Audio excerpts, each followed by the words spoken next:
ವೇದಾಂತಿಗಳು ಆತ್ಮಸ್ವರೂಪ ನಿಶ್ಚಯಕ್ಕಾಗಿ ಉಪಯೋಗಿಸುವ ತರ್ಕವು ಈ ಎರಡು ಬಗೆಯ ಅನುಭವಗಳಿಗಿಂತಲೂ ಬೇರೆಯಾದ ಮತ್ತೊಂದು ಬಗೆಯ ಅನುಭವವನ್ನು ಆಶ್ರಯಿಸಿರುತ್ತದೆ. ಕೇಳಿಸ್ತಾ ಇಲ್ಲ ಅವ್ರಿಗೆ, ಬಾಯಿ ಕಡೆ ಮಾಡ್ಕೊಂಡಿದ್ದೆ. ಹಾಗೆ ಇದನ್ನು ಅವರು ಸಾಕ್ಷಿ ಅನುಭವ ಎಂದು ಕರೆಯುತ್ತಾರೆ. ಈ ಅನುಭವವು ನಮ್ಮೆಲ್ಲರಿಗೂ ಉಂಟು, ಆದರೆ ಇದು ಸಾಕ್ಷಿಯ ಮೂಲಕವಾಗಿ ಆಗುವುದೆಂಬುದು ಅನೇಕರಿಗೆ ಗೊತ್ತಿರುವುದಿಲ್ಲ. ಉದಾಹರಣೆಗೆ, ನಾನು ಕನಸು ಕಂಡೆ, ಅಲ್ಲಿ ಮನಸ್ಸು ವಸ್ತುಗಳನ್ನು ಅರಿಯುತ್ತಿತ್ತು. ತನಿನಿದ್ರೆಯಲ್ಲಿ ನನಗೆ ಏನೂ ಕಾಣಿಸಲಿಲ್ಲ, ಏತರ ಅರಿವೂ ಇರಲಿಲ್ಲ ಎಂದು ನಾವೆಲ್ಲರೂ ವ್ಯವಹರಿಸುತ್ತಿರುವೆವು. ಇಲ್ಲಿ ಕನಸನ್ನು ಕಂಡೆ ಎಂದರೇನು? ಏತರಿಂದ ಕಂಡದ್ದು? ಅಲ್ಲಿ ಈ ಕಣ್ಣಿನಿಂದ ವಿಷಯಗಳನ್ನು ಕಂಡೆನೆ, ಅಲ್ಲಿ ಈ ಕಣ್ಣಿನಿಂದ ವಿಷಯಗಳನ್ನು ಕಂಡೆನೆ, ಅಲ್ಲಿ ನಾನೇ ಕಣ್ಣಿನಿಂದ ಕಂಡೆ ಎನ್ನುವಾಗ ಆ ನಾನು ಯಾವುದು? ಸುಷುಪ್ತಿಯಲ್ಲಿ ಏನನ್ನೂ ಕಾಣಲಿಲ್ಲ ಎನ್ನುತ್ತೇವಲ್ಲ, ಅಲ್ಲಿ ನಾನು ಎಂಬುದು ಇದೆಯೇ? ನಾನು ಏನೂ ಕಾಣಲಿಲ್ಲ ಅಂತೀನಿ. ಅಲ್ಲಿ ನಾನಿದ್ದು ಏನು ಕಾಣಲಿಲ್ವಾ? ಆ ರೂಮಲ್ಲಿ ಹೋಗಿ ನೋಡ್ಕೊಂಡು ಬಂದೆ, ಯಾರು ಇರ್ಲಿಲ್ಲ ಅನ್ನೋ ಹಾಗೆ ನಿದ್ದೆಯಲ್ಲಿ ನಾನು ಯಾರನ್ನೂ ಕಾಣಲಿಲ್ಲ ಅಂತ ಹಾಗರ್ತಾನ? ಇಲ್ಲದಿದ್ದರೆ ನಾನು ಏನೂ ಕಾಣಲಿಲ್ಲ ಎಂಬ ವಾಕ್ಯಕ್ಕೆ ಏನರ್ಥ? ಈ ಮೂರನೆಯ ಬಗೆಯ ಅನುಭವವು ನಮಗೆಲ್ಲ ಇದೆ ಎಂಬುದು ನಿಶ್ಚಿತ. ಇದರ ವಿಚಾರವನ್ನು ಸಾಮಾನ್ಯರು ಮಾಡುವುದಿಲ್ಲ. ಶಾಸ್ತ್ರಕಾರರು ಇದನ್ನು ನಿರ್ವಿಕಲ್ಪಕಾನುಭವವೆಂದು ಕರೆಯುತ್ತಾರೆ. ಸುಷುಪ್ತಿ ಅನುಭವ ನಿರ್ವಿಕಲ್ಪಕಾನುಭವ ಅಂತಾರೆ. ಅವಸ್ಥಾನುಭವ ನಿರ್ವಿಕಲ್ಪಕಾನುಭವವೇ. ಅವಸ್ಥೆಗೆ ಬಣ್ಣ ಇಲ್ಲ, ಕ್ರಿಯೆ ಇಲ್ಲ, ಗುಣ ಇಲ್ಲ, ಜಾತಿ ಇಲ್ಲ. ಜಾತಿ ದ್ರವ್ಯ ಗುಣ ಕ್ರಿಯೆ ಇರೋದಿಲ್ಲ ಸುವಿಕಲ್ಪಕಾನುಭವ. ಜಾತಿ ದ್ರವ್ಯ ಗುಣ ಕ್ರಿಯೆ ಇರೋದಿಲ್ಲ ನಿರ್ವಿಕಲ್ಪಕಾನುಭವ. ಅವಸ್ಥೆ ಒಳಗಿರೋದಿಲ್ಲ, ಅದು ಕುರ್ಚಿ ಪುಸ್ತಕ ಅದೆಲ್ಲ ಸುವಿಕಲ್ಪಕಾನುಭವ. ಇಡೀ ಎಚ್ಚರ ಕೆಂಪ ಬೆಳಪ ಕಪ್ಪ ಕೇಳಿದ್ರೆ ಹೇಳಕ್ಕಾಗಲ್ಲ. ಇಡೀ ಎಚ್ಚರ ಕೆಂಪ ಬೆಳಪ ಕಪ್ಪ ಕೇಳಿದ್ರೆ ಹೇಳಕ್ಕಾಗಲ್ಲ. ಅದು ಬಣ್ಣ ಇಲ್ಲ, ಜಾತಿಯೂ ಇಲ್ಲ, ಕ್ರಿಯೆಯೂ ಇಲ್ಲ. ಅದರಿಂದ ಅದು ನಿರ್ವಿಕಲ್ಪಕ ಅನುಭವವೇ. ಓದಿ. ಅವಸ್ಥಾತ್ರಯ ಅನುಭವ. ಅನುಭವವೆಂಬ ಮಾತಿಗೆ ಹೀಗೆ ಮೂರು ಬೇರೆ ಬೇರೆಯ ಅರ್ಥಗಳಿವೆ. ಯಾವ ಸಂದರ್ಭದಲ್ಲಿ ಯಾವ ಅರ್ಥವನ್ನು ತೆಗೆದುಕೊಳ್ಳಬೇಕೆಂಬುದರ ನಿಶ್ಚಯವಿಲ್ಲದ್ದರಿಂದ ವಾದದಲ್ಲಿ ಮತಭೇದ ಉಂಟಾಗುತ್ತದೆ. ಮಾತಾಡು ಎಂಬ ಕನ್ನಡ ಶಬ್ದವನ್ನು ಕೇಳಿ ನನ್ನ ಹಗ್ಗ ಎಂಬ ಅರ್ಥವನ್ನು ಮಾಡಿಕೊಂಡ ತೆಲುಗನಂತೆ ನಾವು ಅನುಭವ ಶಬ್ದಕ್ಕೆ ಬೇರೆ ಬೇರೆ ಅರ್ಥವನ್ನು ಮಾಡಿಕೊಂಡು ಗಲಿಬಿಲಿಯೊಳಗೆ ಸಿಕ್ಕಿಕೊಳ್ಳುತ್ತೇವೆ. ತಾಡು ತಾಡು ಅಂದ್ರೆ ಹಗ್ಗ, ಹೌದಾ? ಯಾರು ಕೇಳಿದ್ರೆ ತಾಡು ಅಂದ್ರೆ ಹಗ್ಗ ಏನಿಲ್ಲ ಅಂದ ಯಾರೋ. ತಾಡು ಅಂದ್ರೆ ಹಗ್ಗ, ತಾಡು ನನ್ನದು ಹಗ್ಗ ಅಂತ ಅನ್ನಂತೆ. ಕನಸನ್ನು ಕಂಡೆ, ನಿದ್ರೆ ಮಾಡಿದೆ ಎಂಬ ಅನುಭವಗಳನ್ನು ಈಗ ವಿಮರ್ಶಿಸಿ ನೋಡೋಣ. ಕನಸನ್ನು ಕಂಡ ನಾನು ಯಾರು? ಜಾನ್ಸನ್ನನು ವಾದದಲ್ಲಿ ಜಿತನಾಗಿ ಎಚ್ಚರುತ್ತಲೂ ನಾನು ವಾದದಲ್ಲಿ ಸೋತೆನಲ್ಲ ಎಂದು ಪಶ್ಚಾತ್ತಾಪ ಪಟ್ಟನಂತೆ. ಸೋತ ನಾನು, ಪಶ್ಚಾತ್ತಾಪ ಪಟ್ಟ ನಾನು ಎರಡೂ ಒಂದೆಯೇ? ಸನ್ಯಾಸಿಯೊಬ್ಬನಿಗೆ ಹಿಂದಿನ ಸಂಸ್ಕಾರದಿಂದ ಹೆಂಡತಿಯೊಡನೆ ವ್ಯವಹರಿಸಿದಂತೆ ಕನಸಾಯಿತಂತೆ. ಸನ್ಯಾಸಿ ಎಂದುಕೊಂಡ ನಾನು, ಹೆಂಡತಿಯೊಡನೆ ವ್ಯವಹರಿಸಿದ ನಾನು ಇಬ್ಬರೂ ಒಬ್ಬನೇ ಎನ್ನಬಹುದೇ? ಈಗ ನಾನು ಎಂದು ಕರೆಯುತ್ತಿರುವ ಅಹಂ ಪ್ರತ್ಯಗಮ್ಯನಾದ ಆತ್ಮನು ಕನಸಿನಲ್ಲಿರಲಿಲ್ಲ. ಕನಸಿನಲ್ಲಿದ್ದ ನಾನು ಎಂಬುವನು ಈಗ ಎಚ್ಚರದಲ್ಲಿಲ್ಲ. ಹೀಗಿದ್ದರೂ ನಾನು ಕನಸು ಕಂಡೆ ಎಂದು ವ್ಯವಹರಿಸುತ್ತಿರುವೆವಲ್ಲ. ಇನ್ನು ಕನಸು ಕಂಡೆ ಎಂಬ ಭೂತಕಾಲದ ಪ್ರಯೋಗವು ಸರಿಯೇ? ಭೂತಕಾಲ ಬೆಳಗ್ಗೆ ತಿಂಡಿ ತಿಂದೆ, ಕಾಫಿ ಕುಡ್ದೆ, ಕನಸು ಕಾಲದಲ್ಲೇ ಆಗೋಲ್ಲ. ಭೂತಕಾಲ ಸೇರಿಸ್ಬಿಡ್ತೀವಿ. ಕಾಲ ಇರೋದು ಅವಸ್ಥೆ ಒಳಗೆ. ಬೆಳಿಗ್ಗೆ ಊಟ ಮಾಡಿದೆ, ಈಗ ಹಸಿವಾಗಿದೆ ಎಂಬಲ್ಲಿ ಒಂದೇ ದಿನದ ಒಂದೇ ಕಾಲ ಪ್ರವಾಹದ ಬೆಳಗು ನಡು ಹಗಲುಗಳು ನಮ್ಮ ವಿಚಾರದಲ್ಲಿವೆ. ಬೆಳಗು ನಡು ಹಗಲುಗಳು ಬೆಳಗು ನಡು ಹಗಲುಗಳು ನಮ್ಮ ವಿಚಾರದಲ್ಲಿವೆ. ಆದರೆ ಆಗ ಕನಸು ಕಂಡೆ ಎನ್ನುವಾಗ ಎರಡೂ ಹೀಗೆಯೇ ಒಂದೇ ಕಾಲ ಪ್ರವಾಹದಲ್ಲಿದೆಯೇ? ಹ್ಮ್ ರಾತ್ರಿ ಸರಿಹೊತ್ತಿನಲ್ಲಿ ಮಲಗಿದ್ದವನಿಗೆ ಮಠ ಮಧ್ಯಾಹ್ನದಲ್ಲಿ ಬಯಲಿನಲ್ಲಿ ನಡೆಯುತ್ತಾ ಬಳಲಿದಂತೆ ಕನಸಾಯಿತೆಂದು ಇಟ್ಟುಕೊಳ್ಳಿ. ಆಗ ನಾನು ಕನಸು ಕಂಡೆ ಎನ್ನುವ ವಾಕ್ಯ ಪ್ರಯೋಗವು ಸರಿಯಾದೀತೆ? ಮಧ್ಯಾಹ್ನವು ಭೂತಕಾಲವಾಗಿ ರಾತ್ರಿಯ ಸರಿಹೊತ್ತು ವರ್ತಮಾನ ಕಾಲವಾಯಿತೆನ್ನಬಹುದೇ? ಕನಸಿನ ಕಾಲ ಪ್ರವಾಹವೇ ಬೇರೆ, ಎಚ್ಚರದ ಕಾಲ ಪ್ರವಾಹವೇ ಬೇರೆ. ಹೀಗಿದ್ದರೂ ಕನಸನ್ನು ಕಂಡೆನು ಎಂದು ಆ ಮಧ್ಯಾಹ್ನ ಮಧ್ಯರಾತ್ರಿಗಳು ಒಂದೇ ಕಾಲ ಪ್ರವಾಹದಲ್ಲಿದ್ದಂತೆ ವ್ಯವಹರಿಸುತ್ತಿರುವವಲ್ಲ. ಕನಸಿನಲ್ಲಿ ನಿಮ್ಮನ್ನು ಕಂಡೆ ಎಂದು ವ್ಯವಹರಿಸುತ್ತೇವೆ, ಆದರೆ ಅಲ್ಲಿ ನಾವು ಕಂಡವರೇ ಬೇರೆ, ಈಗ ಮಾತನಾಡಿಸುತ್ತಿರುವವರೇ ಬೇರೆ. ಹೀಗೆ ಕಾಲ, ವಿಷಯ, ನಾನು ಎಂಬಿವೆಲ್ಲವೂ ಬೇರೆಯಾಗಿದ್ದರೂ ಒಬ್ಬನೇ ಎರಡು ಅವಸ್ಥೆಗಳನ್ನೂ ಅನುಭವಿಸಿದಂತೆ ಆಗುವ ಈ ನೆನಪಿಗೆ ಆಧಾರವಾಗಿ ಎರಡವಸ್ಥೆಗಳಿಗೂ ಸಮಾನವಾದ ಒಂದು ನಾನು ಇರಬೇಕೆಂದು ಆಗುವುದಲ್ಲವೇ? ಈ ಆತ್ಮಸ್ವರೂಪವನ್ನು ವೇದಾಂತಿಗಳು ಸಾಕ್ಷಿ ಎಂದು ಕರೆಯುತ್ತಾರೆ. ಸ್ವಪ್ನಾಂತಂ ಜಾಗರಿತಾಂತಂಚ ಉಭೌಯೇನಾನು ಪಶ್ಯತಿ ಮಹಾಂತಂ ವಿಭುಮಾತ್ಮಾನಂ ಮತ್ವಾಧೀರೋ ನ ಶೋಚತಿ ಎಂದು ಶ್ರುತಿ ಇದೆ. ಯಾವ ಆತ್ಮಸ್ವರೂಪವಾದ ಅನುಭವದಿಂದ ಜಾಗ್ರತ್ ಸ್ವಪ್ನಗಳನ್ನು ಅರಿಯುತ್ತಾನೋ ಆ ಮಹಾವಿಭುವೇ ಆತ್ಮನೆಂದು ಅರಿತುಕೊಂಡ ಧೀರನು ಶೋಕಿಸುವುದಿಲ್ಲ ಎಂಬುದು ಶ್ರುತಿಯ ಅರ್ಥ. ಸಾಕ್ಷ್ಯನುಭವ ಪ್ರಕಾರದ ವಿಮರ್ಶೆ.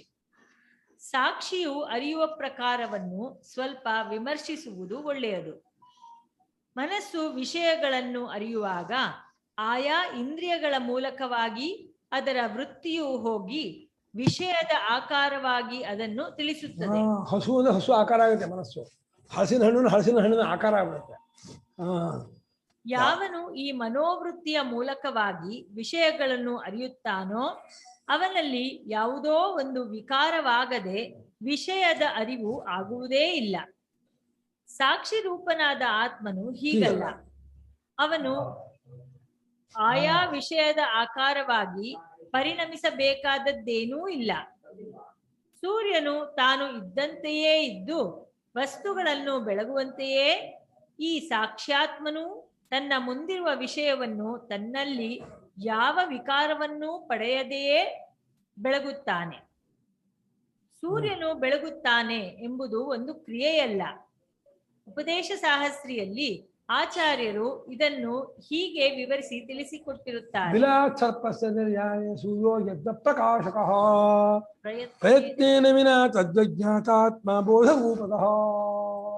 ಉದ್ದದ ಬಿಲದಿಂದ ಹಾವು ಹೊರಕ್ಕೆ ಬಂದರೆ ಸೂರ್ಯನು ಹಾವನ್ನು ಬೆಳಗುವವನಾಗುತ್ತಾನೆ. ಹಾಗೆ ಬೆಳಗುವಾಗ ಅವನೇನೂ ಅದಕ್ಕೆ ಪ್ರಯತ್ನ ಮಾಡಬೇಕಾದದ್ದಿಲ್ಲ ಅಲ್ಲವೇ? ಅವನು ತಾನು ಇದ್ದಂತೆಯೇ ಇದ್ದೇ ಹಾವನ್ನು ಬೆಳಗುತ್ತಾನೆ ಎನ್ನಿಸಿಕೊಳ್ಳುತ್ತಾನೆ.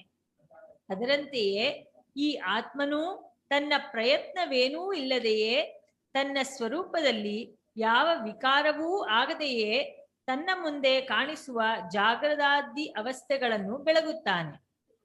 ಇದು ಜಾಗ್ರತ್ತು, ಅದು ಸ್ವಪ್ನ ಎಂಬೀ ಪರಿಯಾಗಿ ಸ್ಪಷ್ಟವಾಗಿ ಮಾಡಿಕೊಳ್ಳುವ ಪ್ರತ್ಯಯವು ಮಾತ್ರ ಸಾಕ್ಷಿಯದಲ್ಲ, ಪ್ರಮಾತೃವಿಗೆ ಸೇರಿದ್ದು.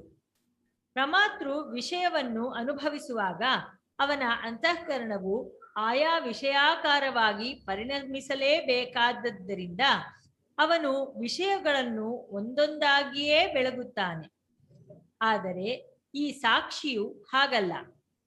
ಸೂರ್ಯನು ತನ್ನ ಬೆಳಕಿಗೆ ವಿಷಯವಾದ ಭೂಭಾಗವನ್ನೆಲ್ಲ ಒಟ್ಟಿಗೆ ಬೆಳಗುವಂತೆ ತನಗೆ ವಿಷಯವಾದದ್ದನ್ನೆಲ್ಲ ಒಟ್ಟಿಗೆ ಬೆಳಗುತ್ತಾನೆ. ಅಂತೂ ಏನು ಸಿದ್ಧವಾಯಿತೆಂದರೆ ಸಾಕ್ಷಿ ರೂಪನಾದ ಆತ್ಮನ ಅನುಭವವು ಇಂದ್ರಿಯಾನುಭವಕ್ಕಿಂತಲೂ ಮನಸ್ಸಿನ ಅನುಭವಕ್ಕಿಂತಲೂ ವಿಲಕ್ಷಣವಾದದ್ದು. ಇಂದ್ರಿಯಗಳಲ್ಲಿ ಆಲೋಚನಾತ್ಮಕ ಸೆನ್ಸೇಷನ್ ಆದ ವೃತ್ತಿಗಳು ಆಗುತ್ತಿರುತ್ತವೆ. ಮನಸ್ಸಿನಲ್ಲಿ ವಿಷಯದ ವಿಕಲ್ಪ ರೂಪವಾದ ವೃತ್ತಿಗಳು ಆಗುತ್ತಿರುತ್ತವೆ. ಸಾಕ್ಷಿಯಲ್ಲಿ ಯಾವ ವೃತ್ತಿಗಳೂ ಹೇಳುವುದಿಲ್ಲ. ಅವನು ಇದ್ದಂತೆಯೇ ಇದ್ದು ಸಾಕ್ಷ್ಯ ವಿಷಯಗಳನ್ನು ಅನುಭವಿಸುತ್ತಾನೆ.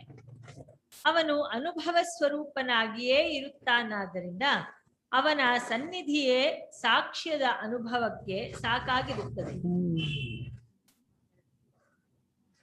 ಓಕೆಮ್ಮ, ಸುರೇಖಮ್ಮ ಓದಿ. ಅನುಭವಾನುಸಾರ ತರ್ಕದ ಸ್ವರೂಪ.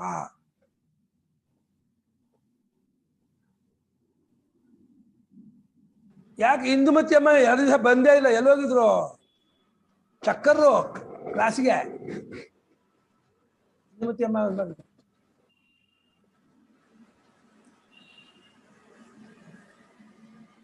ಸಾರಿ ತರ್ಕದ ಸ್ವರೂಪ. ಇಲ್ಲಿಯವರೆಗೆ ವೆದಾಂತಿಗಳು ಅನುಭವಾನುಸಾರವಾಗಿ ತರ್ಕವನ್ನು ಮಾಡುತ್ತೇವೆ ಎನ್ನುವಾಗ ಯಾವ ಅನುಭವವನ್ನು ಉಪಯೋಗಿಸುತ್ತಾರೆಂಬುದನ್ನು ವಿಮರ್ಶಪೂರ್ವಕವಾಗಿ ಗೊತ್ತುಪಡಿಸಿದ್ದಾಯಿತು. ಈಗ ಅನುಭವಾನುಸಾರ ತರ್ಕವೆಂದರೇನೆಂಬುದನ್ನು ತಿಳಿದುಕೊಳ್ಳುವುದಕ್ಕೆ ಪ್ರಯತ್ನಿಸೋಣ. ಅನುಭವವನ್ನು ಲೆಕ್ಕಿಸದೆ ವಿಚಾರದ ಆಕಾರವನ್ನು ಮಾತ್ರ ಲೆಕ್ಕಕ್ಕೆ ತೆಗೆದುಕೊಳ್ಳುವ ಕೇವಲ ತರ್ಕದ ಸ್ವರೂಪವನ್ನು ಆಗಲೇ ತಿಳಿಸಿಕೊಟ್ಟಿರುತ್ತೇನೆ. ಅದು ಕೆಲವು ನಿಯಮಗಳನ್ನು ಇಟ್ಟುಕೊಂಡಿರುತ್ತದೆ. ಉದಾಹರಣೆಗೆ, ಎಯು ತಾನು ಇದ್ದಂತೆಯೇ ಇದ್ದು ಬಿ ಎಂಬ ಮತ್ತೊಂದು ವಸ್ತುವೂ ಆಗಲಾರದು. ಎಯು ಯಾವಾಗಲೂ ಎ ಆಗಿಯೇ ಇರಬೇಕು. ಎ ಆಗಿಯೇ ಇರಬೇಕು. ಬಿ ರೂಪವಲ್ಲದ ಕೇವಲ ಎ ರೂಪದಲ್ಲಿಯೇ ಇದೆ. ಬಿ ಎಂಬ ರೂಪವನ್ನೂ ತಳೆದಿದೆ ಎಂಬುದು ಒಪ್ಪುವ ಮಾತಲ್ಲ ಎಂಬುದೊಂದು ಅದರ ನಿಯಮ. ಆದರೆ ಅನುಭವವನ್ನು ನೋಡಿರಿ. ಸುಷುಪ್ತಿಯಲ್ಲಿ ನಮಗೆ ಸಪ್ರಪಂಚತ್ವವಿಲ್ಲ. ಎಂದರೆ ನಾನು ಮತ್ತು ನಾನು ಕಾಣುವ ಭೇದರಾಶಿ ಎಂಬ ಅನುಭವವು ಇರುವುದಿಲ್ಲ. ಇದು ಸಾರ್ವತ್ರಿಕವಾದ ಅನುಭವ. ಇನ್ನು ಎಚ್ಚೆತ್ತಾಗಲೋ ನಾವು ಸಪ್ರಪಂಚರಾಗಿರುತ್ತೇವೆ. ಎಂದರೆ ಸುಷುಪ್ತಿಯಲ್ಲಿರುವ ನಾನೂ ಇದ್ದು ಅದರ ಜೊತೆಗೆ ದ್ವೈತ ರಾಶಿಯೊಂದು ಅನುಭವಕ್ಕೆ ತೋರುತ್ತಿರುತ್ತದೆ. ಶ್ರುತಿಯಲ್ಲಿಯೂ ಆತ್ಮನು ಒಬ್ಬನೇ ಇದ್ದನು, ನಾನು ಬಹುವಾಗುವೆನು, ಹುಟ್ಟುವೆನು ಎಂದು ಸಂಕಲ್ಪಿಸಿದನು. ಹಾಗೆ ಸಂಕಲ್ಪಿಸಿ ಜಗತ್ತನ್ನು ಸೃಷ್ಟಿ ಮಾಡಿದನು ಎಂದಿದೆ. ಶಂಕರಾಚಾರ್ಯರು ಈ ವಿಷಯದಲ್ಲಿ ಹೀಗೆಂದು ತೈತ್ತಿರೀಯ ಭಾಷ್ಯದಲ್ಲಿ ಬರೆದಿರುತ್ತಾರೆ. ಏಕಸ್ಯ ಅರ್ಥಾಂತರ ಅನನುಪ್ರವೇಶೆ ಬಹುಸ್ಯಾಂ ಇತಿ ಉಚ್ಯತೆ, ಬಹುತ್ವಂ ಸ್ಯಾದಿತಿ ಉಚ್ಯತೆ. ಪ್ರಜಾಯೇಯ ಉತ್ಪದ್ಯೇಯ ನಹಿ ಪುತ್ರೋತ್ಪತ್ತೇರಿವ ಅರ್ಥಾಂತರಂ ಬಹುಭವನಂ. ಕಥಂ ತರ್ಹಿ ಆತ್ಮಸ್ಥ ಅನಭಿವ್ಯಕ್ತ ನಾಮರೂಪಾಭಿವ್ಯಕ್ತ್ಯಾ ಯದಾ ಆತ್ಮಸ್ಥೆ ಅನಭಿವ್ಯಕ್ತೆ ನಾಮರೂಪೇ ವ್ಯಾಕ್ರಿಯೇತೆ ತದಾ ನಾಮರೂಪೇ ಆತ್ಮರೂಪಾ ಪರಿತ್ಯಾಗೇನೈವ ಬ್ರಹ್ಮಣ ಅಪ್ರವಿಭಕ್ತ ದೇಶಕಾಲೇ ಸರ್ವಾವಸ್ಥಾಸು ವ್ಯಾಕ್ರಿಯೇತೆ ತದೇತದ್ ನಾಮರೂಪ ವ್ಯಾಕರಣಂ ಬ್ರಹ್ಮಣೋ ಬಹುಭವನಂ. ಆತ್ಮನು ತಾನೊಬ್ಬನೇ ಇದ್ದು ಮತ್ತೊಂದರ ಸೇರುವಿ ಇಲ್ಲದೆಯೇ ಬಹುವಾಗುವುದು ಹೇಗೆ ಎಂದರೆ, ಆತ್ಮನಲ್ಲಿ ಅವಿದ್ಯಾಕಲ್ಪಿತವಾಗಿ ಹೊರತೋರದೆ ಇದ್ದುಕೊಂಡಿರುವ ನಾಮರೂಪಗಳು ಬಿಡಿ ಬಿಡಿಯಾಗುವಾಗ ಅವು ಆತ್ಮರೂಪವನ್ನು ಬಿಡದೆಯೇ ಬ್ರಹ್ಮಕ್ಕಿಂತ ಬೇರೆ ದೇಶ ಕಾಲದಲ್ಲಿರದೆಯೇ ಬಿಡಿ ಬಿಡಿಯಾಗುತ್ತವೆ. ಹೀಗೆ ಬಿಡಿ ಬಿಡಿಯಾಗುವುದೇ ಬ್ರಹ್ಮವು ಬಹುವಾಗುವುದು ಎಂಬುದು ಭಾಷ್ಯದ ಅಭಿಪ್ರಾಯ. ಈ ವಿವರಣೆಯು ಅನುಭವಾನುಸಾರಿಯಾಗಿಯೇ ಇದೆ.